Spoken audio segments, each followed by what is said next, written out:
केमिति आरंभ होला रथयात्रा कौन रही यार पौराणिक गाथा।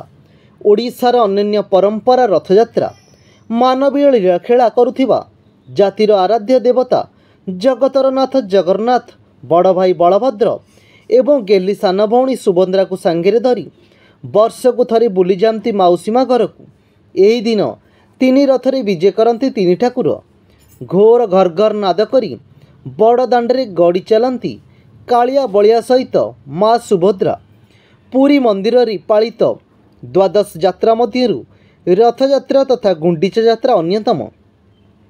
केउ अनादिकालु चली आसुची यात्रा यह घोष यात्रा आड़प मंडप यात्रा दशावतार यात्रा पतित पावन यात्रा गुंडीचा यात्रा मध्य कुआजाए। तेबे रथयात्रा सह अनेक मान्यता जड़ित रही। पोथी पुराण रचना और विषाद रथयात्रा को नहीं भिन्न भिन्न वर्णना करा जाइछि। तेबे आसंतु जानिबा केमिति होइथिला विश्व प्रसिद्ध रथयात्रा। राजा इंद्रद्युम्न निकटरे एक शर्त रखिथिले विश्वकर्मा। शर्त थिला मूर्ति निर्माण से एकांतर ही करिवे। तांको कार्यशालार द्वारा बंद रहिबो। जदि निर्माण पूर्वरु केही भूल रे भी द्वारा खोली दिए तेबे से मूर्ति निर्माण कार्य अधारे ही रहिबो। राजा शर्त मानिनेले। विश्वकर्मा गुड़ीजा नामक स्थान रे मूर्ति निर्माण कार्य आरंभ करदेले।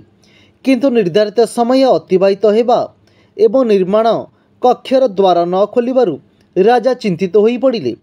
तेणु अनिच्छा सत्वे से द्वार खोलिबाकू बाध्य होइतिले। सेतेबेले निर्माण कार्य शेष होई नथिला। सेठारे राजा को देखि विश्वकर्मा अंतर्ध्यान होईगले।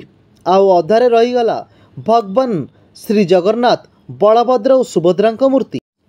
ठीक सेतिकी बेले आकाशवाणी होइतिला भगवान एही रूप ही स्थापित होगा उचित। यापर राजा इंद्रद्युम्न एक विशाल भव्य मंदिर तैयारी करी तीन मूर्ति को सेठारे स्थापन करथिले। साथी एकता मध्य आकाशवाणी हैला जे भगवान निज जन्मभूमि को वर्षरे थरे निश्चिंत जीवे।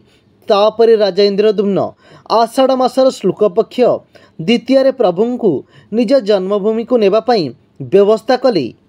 सेबेठारु यही परंपरा रथयात्रा प्रचलित होई आसुछि।